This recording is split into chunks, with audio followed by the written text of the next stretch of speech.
الحمد لله رب العالمين، أشهد أن لا إله إلا الله وحده لا شريك له،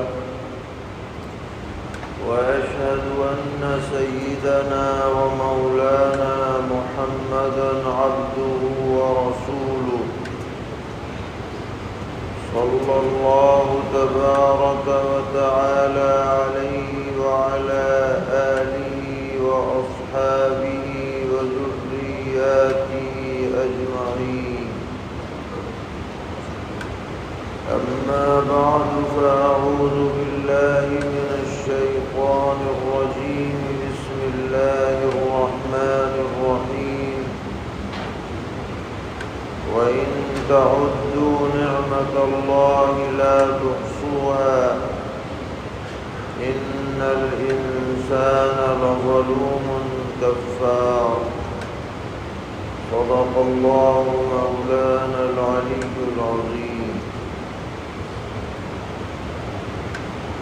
محترم بھائیوں اور بزرگوں،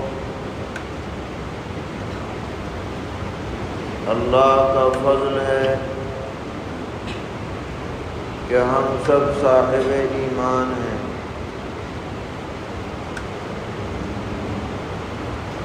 اور ایمان اس بات کا تقاضا کرتا ہے کہ ہم یہ یقین اپنے دل میں جمائیں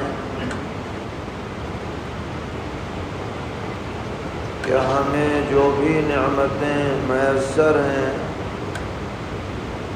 یہ صرف اور صرف اللہ تعالیٰ کی عطا ہے۔ ہم اپنی جانب سے کوئی بھی نعمت از خود حاصل نہیں کر سکتے،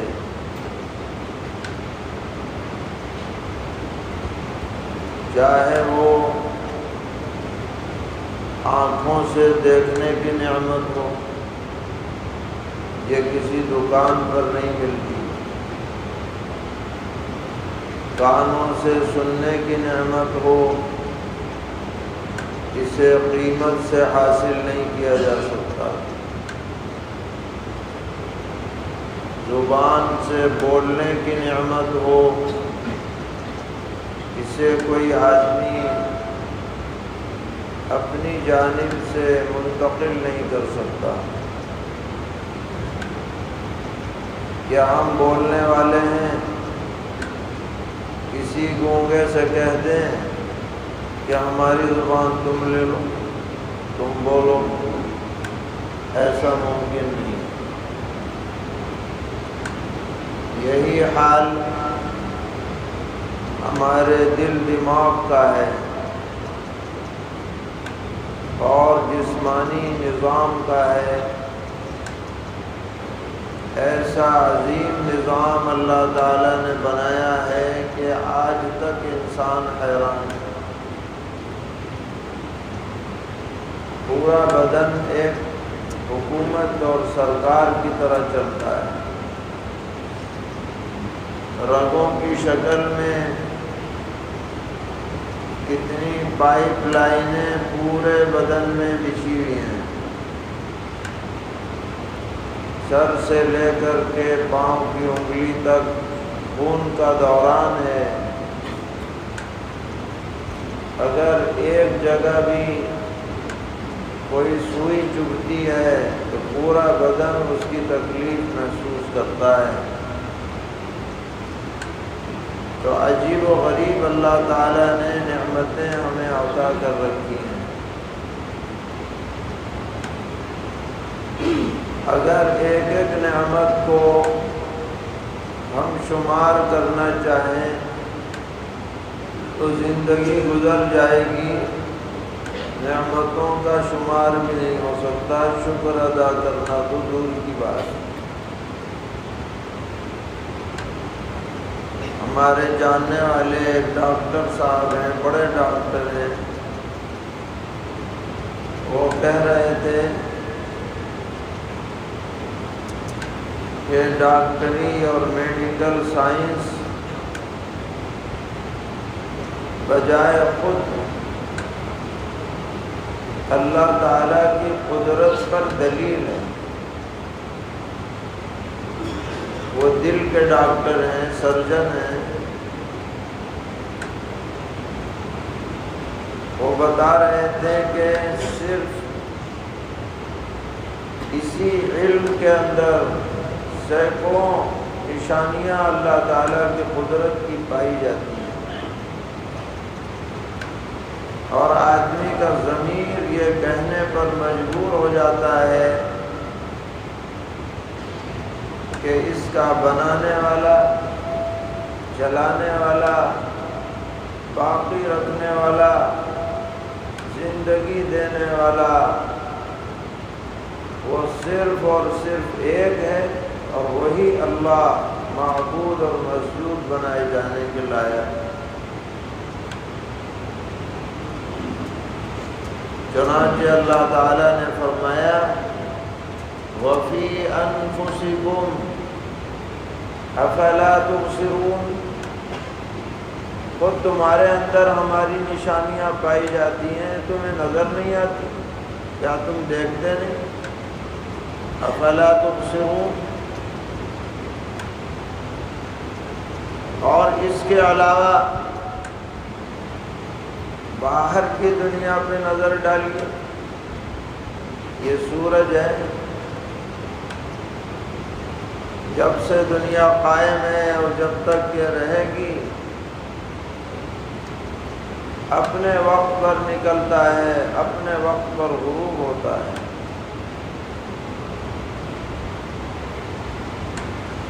اس سے دنیا کا نظام قائم ہے،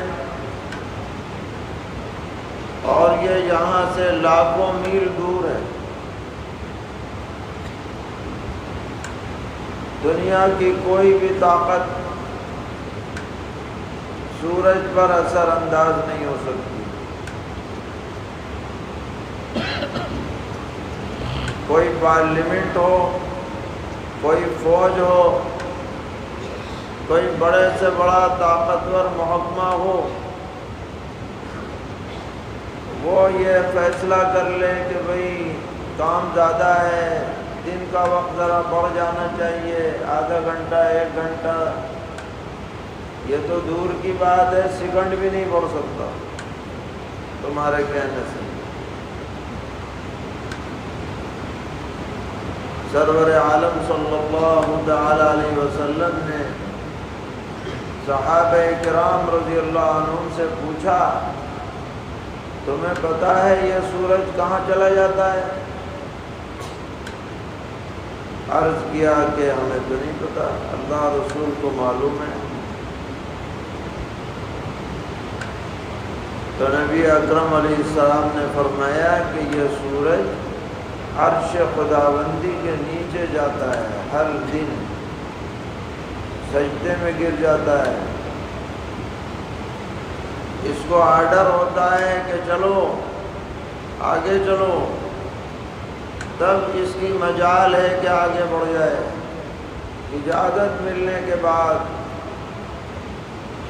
فرمایا قیامت کے قریب ایک دن وہ آئے گا جب اللہ تعالیٰ اس سے فرمائیں گے کہ آگے مت بڑھو، پیچھے چلے جاؤ، تو بجائے یہ ایسے گھومنے کے الٹا گھوم جائے گا۔ یہ ہمارا اور آپ کا محکوم نہیں بن سکتا، یہ اللہ تعالیٰ کا محکوم ہے، اللہ تعالیٰ اس پر حاکم ہے۔ جب چاہیں گے نکلے گا، جب چاہیں گے نہیں نکلے گا۔ یہ چاند، یہ سورج، یہ ستارے، یہ ہوائیں، یہ بارش، یہ زمین، یہ آسمان، یہ کھیتی باڑی، یہ پھل فروٹ، ان کے باغات، اور پھر وہ تمام مخلوقات جن سے آدمی فائدہ اٹھاتا ہے، جن کا دودھ پیتا ہے، جن کا شہد کھاتا ہے، جن کا گوشت کھاتا ہے، جن کی کھالوں سے فائدہ اٹھاتا ہے، جن کی ہڈیوں سے فائدہ اٹھاتا ہے، یہ تم کہاں سے لے کر کے آئے؟ کسی کے بس میں نہیں ہے، یہ سب اللہ تعالیٰ کی عطا ہے، اس کی نعمتیں، اس کے انعامات ہیں جو اللہ تعالیٰ نے ہمارے لیے پیدا فرمائے ہیں۔ تو ہمارا دین، ہمارا ایمان ہمیں یہ تعلیم دیتا ہے، ہر وقت یہ یقین دل میں جماؤ کہ تم کچھ نہیں ہو، تمہارا رب ہی سب کچھ ہے، تمہارے پاس جو نعمتیں ہیں وہ عارضی ہیں، وقتی ہیں، تم انہیں کہیں سے لے کر کے نہیں آئے، وہ سب اللہ تعالیٰ کے قبضہ قدرت میں ہیں، جب تک وہ چاہے گا رہیں گی، جب وہ چاہے گا نہیں رہیں گی۔ کوئی بڑا خوبصورت آدمی ہو اور اسے اپنی خوبصورتی پہ ناز ہو تو ناز نہیں ہونا چاہیے، کیونکہ خوبصورتی کو بقا نہیں ہے۔ ایک بخار ہو جائے ساری خوبصورتی جڑ جاتی ہے، دانہ نکل آئے بھدا چہرہ ہو جاتا ہے۔ کسی کو طاقت میں ناز ہے کہ میں بہت بڑا پہلوان ہوں، باڈی بلڈر ہوں، اسے بھی ناز نہیں ہونا چاہیے، پتہ نہیں کیا بیماری پیدا ہو جائے اور آدمی بجائے طاقتور ہونے کے کمزور سے کمزور تر ہو جائے۔ سب اللہ تعالیٰ کے اختیار میں۔ جو نعمتیں ہمیں ملی ہیں ان پر ناز نہیں کرنا، ان پر شکر بجا لانا ہے۔ اللہ تعالیٰ کو شکر گزار بندے پسند ہیں، ناشکرے بندے پسند نہیں ہیں۔ اللہ تعالیٰ یہ چاہتے ہیں کہ ہمارا ہر بندہ ہماری نعمتوں کو یاد کرے اور ہر وقت اس کا دل شکر کے جذبات سے لبریز ہو۔ اللہ تعالیٰ یہ چاہتے ہیں، اور جو بندہ اس کے برخلاف زندگی گزارتا ہے وہ اللہ کے دربار میں مبغوض ہو جاتا ہے، ناپسندیدہ قرار پاتا ہے۔ چنانچہ مسلم شریف میں صحیح روایت ہے، سرور عالم صلی اللہ تعالی علیہ وسلم نے فرمایا کہ پرانی قوموں میں 3 آدمی تھے، ایک کوڑھی کا مریض تھا، ابرص، اور ایک گنجا تھا، سر کے بال اڑ گئے تھے، اور ایک نابینا تھا، اس کی بینائی جاتی رہی، دیکھ نہیں پا رہا تھا۔ تو اللہ تعالیٰ نے ان تینوں کا امتحان لینا چاہا اور ایک فرشتے کو بھیجا اس کوڑھی شخص کے پاس، ابرص کے پاس۔ فرشتے نے جا کر اس سے پوچھا کہ تم کیا چاہتے ہو، تمہیں کیا پریشانی ہے؟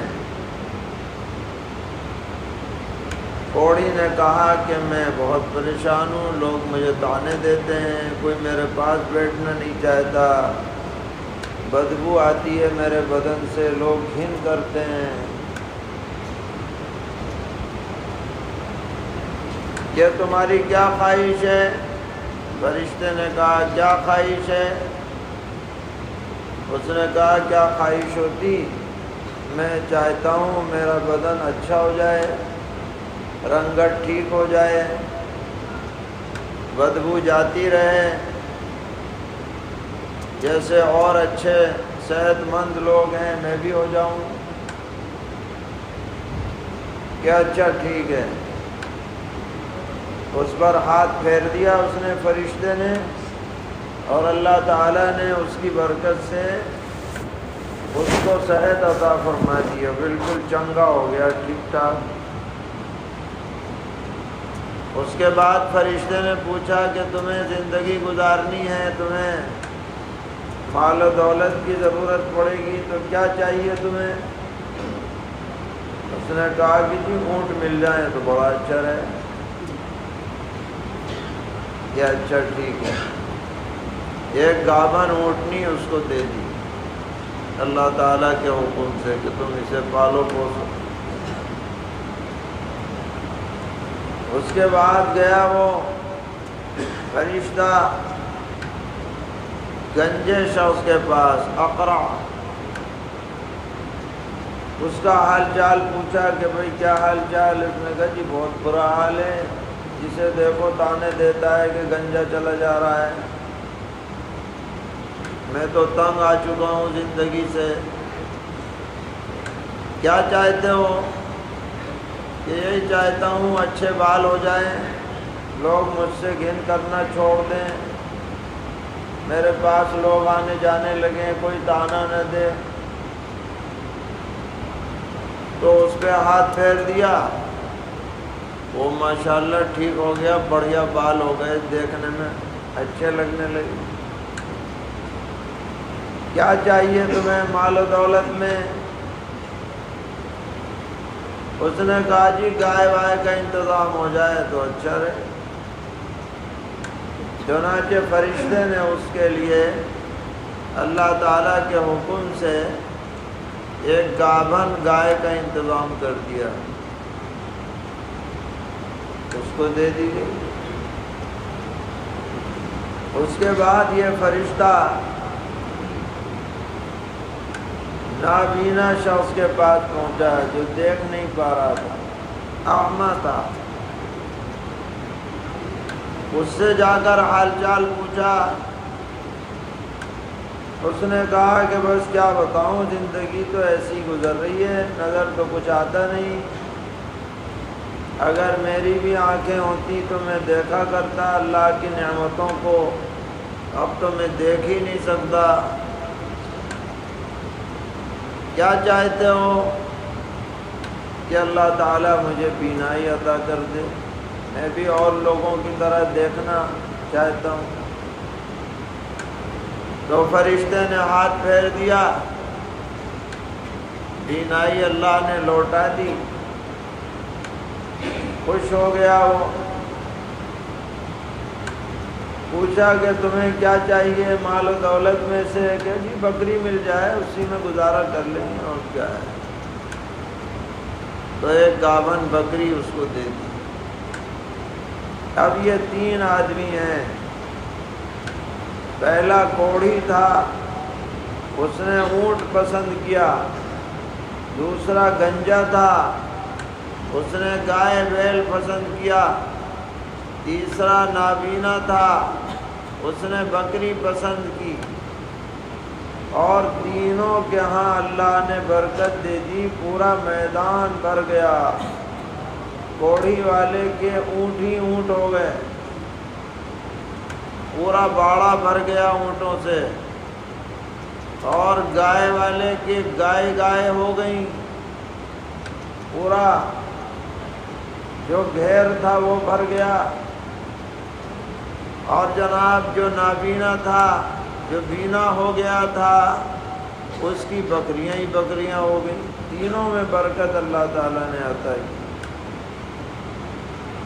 پہلے کچھ نہیں تھا، اللہ نے دیا تو برکت آئی۔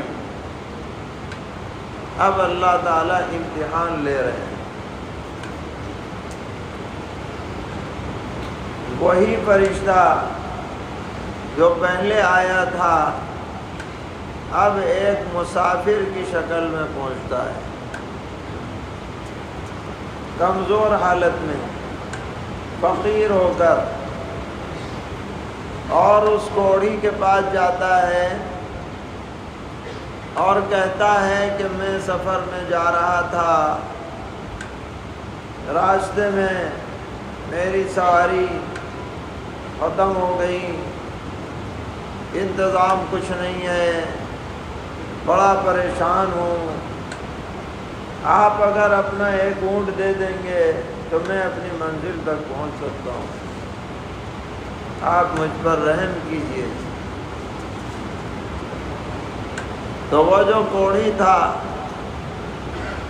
بجائے اس کے کہ وہ اس غریب مسافر پر رحم کرتا، ہیلے بہانے بنانے لگ گیا، کہنے لگا ان علی حقوقا کثیرا، میرے اوپر تو بڑے ٹیکس ہو گئے ہیں، دینا مشکل ہے، اس کو دینا ہے، اس کو دینا ہے، جاؤ پھر کبھی دیکھوں گا، ابھی موقع نہیں ہے۔ فرشتے نے اسے غور سے دیکھا اور کہا کہ مجھے کچھ ایسا یاد آ رہا ہے کہ تم کوڑھی تھے پہلے، تو تم غریب تھے، فقیر تھے، تم وہی آدمی تو ہو۔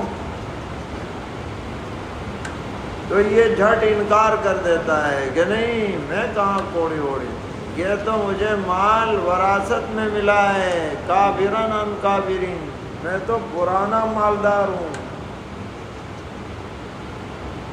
ساری نعمتوں کو بھولا بیٹھا، اللہ تعالیٰ کا ناشکرا بن گیا، کفران نعمت کے جرم میں مبتلا ہو گیا، مجرم قرار پایا۔ تو فرشتے نے بد دعا دے دی، اگر تم جھوٹ بول رہے ہو اور تم واقعی کوڑھی نہیں تھے تو اللہ تعالیٰ تمہیں ویسے ہی کر دے جیسے تم پہلے تھے۔ نعوذ باللہ من ذالک۔ تو جو اللہ تعالیٰ دینے پر قادر ہے میرے بھائیوں، وہ اللہ تعالیٰ سیکنڈوں میں لینے پر بھی قادر ہے۔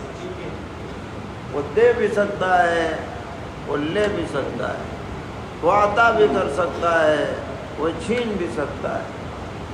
اسے دینے سے بھی کوئی روک نہیں سکتا اور اسے لینے سے بھی کوئی روک نہیں سکتا۔ یہ سبق مل رہا ہے اس واقعے سے۔ پھر وہ فرشتہ گنجے شخص کے پاس گیا، اس سے بھی ایسے ہی بات کی کہ میں غریب ہوں، مسافر ہوں، تم میری مدد کرو، میں گھر تک پہنچ جاؤں۔ اس نے بھی وہی باتیں کہی کہ جی بہت خرچہ ہے، دینا مشکل ہے، جاؤ آگے بڑھو اور کسی سے لے لو، پھر آنا۔ جیسے مالداروں کا حال ہوتا ہے، اکثر حقارت سے دیکھتے ہیں مانگنے والوں کو اور مطمئن کرنے کے بجائے ٹالنے کی کوشش کرتے ہیں، ٹل جائے کسی طرح، کھڑا نہ رہے۔ 2 منٹ کھڑا رہنا بھی بھاری ہوتا ہے، یہی حال اس کا رہا۔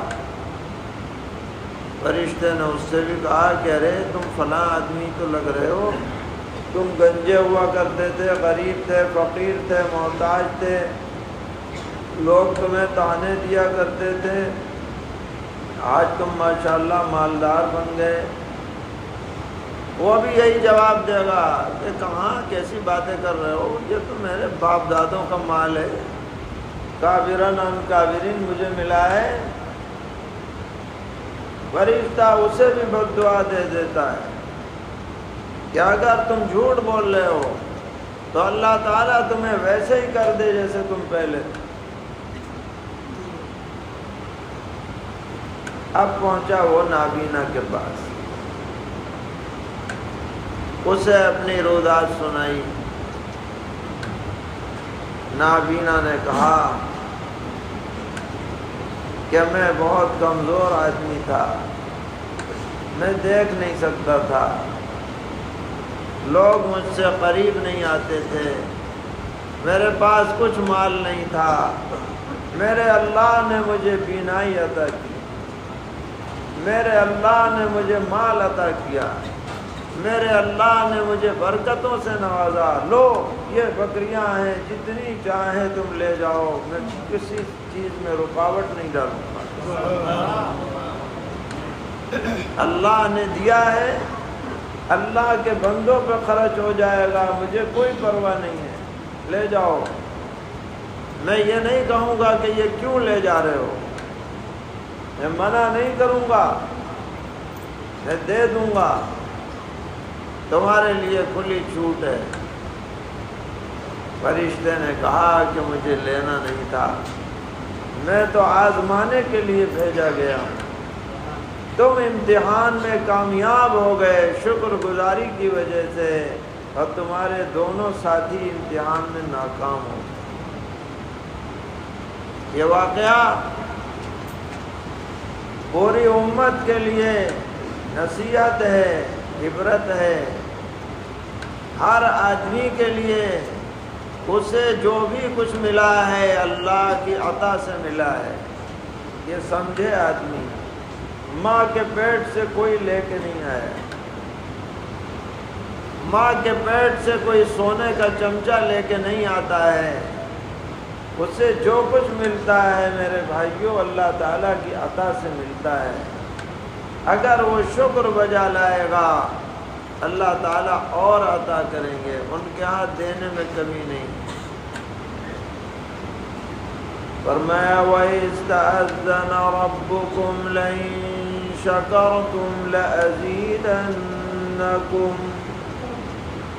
تمہارے رب کی طرف سے اعلان عام ہے کہ اگر تم میری شکر گزاری کرو گے تو میں ضرور بھی ضرور بڑھا کر اپنی نعمتیں عطا کروں گا، پہلے سے زیادہ عطا کروں گا، تم شکر گزار بنے رہو۔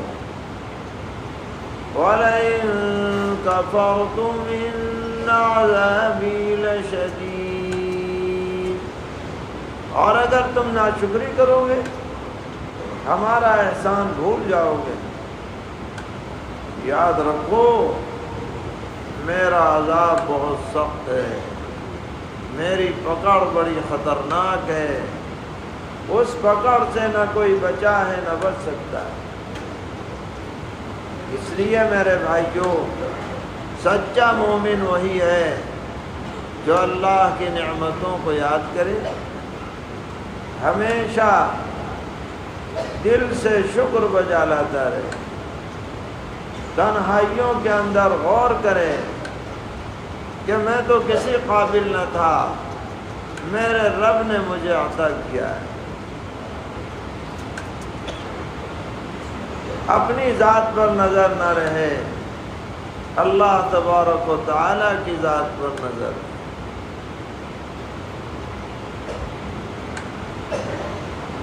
مشائخ لکھتے ہیں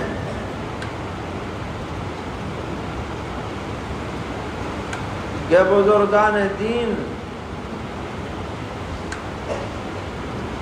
اپنی خوبیوں پر نظر نہیں رکھتے تھے، بلکہ حیران ہوتے تھے کہ یہ خوبیاں اللہ نے ہمیں کیسے دے دی، ہم تو اس کے مستحق نہیں ہیں۔ تو اللہ تعالیٰ انہیں مزید خوبیوں سے نوازتے ہیں۔ چنانچہ بعض مشائخ سے یہ شعر منقول ہے، نہ گلم نہ برگ سبزم، نہ سمرم نہ سایہ دارم، نہ گلم نہ میں کوئی پھول ہوں، نہ برگ سبزم نہ ہرا پتا ہوں، نہ سمرم نہ کوئی پھل ہوں، نہ سایہ دارم نہ کوئی درخت ہوں جس کا کوئی سایہ ہو، میں تو کچھ بھی نہیں ہوں۔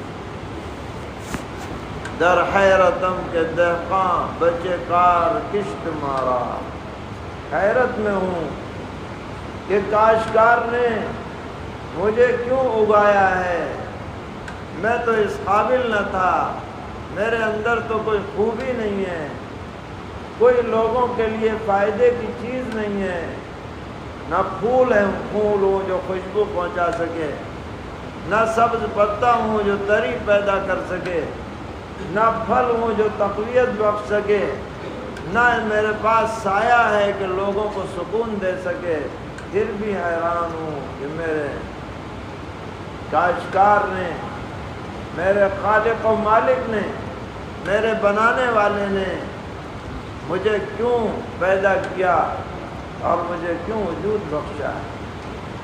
تو جب اس طرح سے آدمی کا ذہن رہے گا تو اللہ تعالیٰ کا وہ بندہ پیارا بندہ بن جائے گا۔ اللہ تعالیٰ کو انانیت پسند نہیں ہے، عاجزی پسند ہے، شکر گزاری پسند ہے، نعمتوں کا استحضار پسند ہے۔ تو اللہ تعالیٰ فرماتے ہیں وَإِن تَعُدُّوا نِعْمَةَ اللَّهِ لَا تُحْصُوهَا، اے لوگو اگر تم اللہ کے انعامات کو گننا بھی چاہو تو تمہارے بس میں نہیں ہے، تم گن نہیں سکتے۔ عمریں گزر جائیں گی مگر گنتی پوری نہیں ہوگی۔ ہر سانس پر شکر کی ضرورت پڑتی ہے، ہر قدم پر شکر کی ضرورت پڑتی ہے۔ شکر کرتے کرتے آدمی تھک جائے گا لیکن شکر ادا نہ ہوگا۔ ان الانسان لظلوم کفار، لیکن انسان بڑا ظالم ہے، بڑا ناشکرا ہے۔ علماء لکھتے ہیں کہ ظالم اسی کو کہا جائے گا جو ظلم نہ بھی کر سکتا ہو، یعنی عادل بھی ہو، اسی کو ظالم کہہ سکتے۔ اور کفار اسی کو کہا جائے گا جو شکار بھی بن سکے، جبھی کفار بھی کہا جائے۔ اس میں اشارہ ہے کہ انسان کو ظلم نہیں ہونا چاہیے، عادل ہونا چاہیے، منصف ہونا چاہیے، اور کفار نہیں ہونا چاہیے بلکہ اعلیٰ درجے کا شکر گزار ہونا چاہیے۔ اللہ تعالی ہم سب کو توفیق عطا فرمائے، ناشکری سے حفاظت فرمائے۔ وصلی اللہ تعالی علی خیر خلقہ محمد وآلہ وصحبہ اجمعین برحمتک یا ارحم الراحمین۔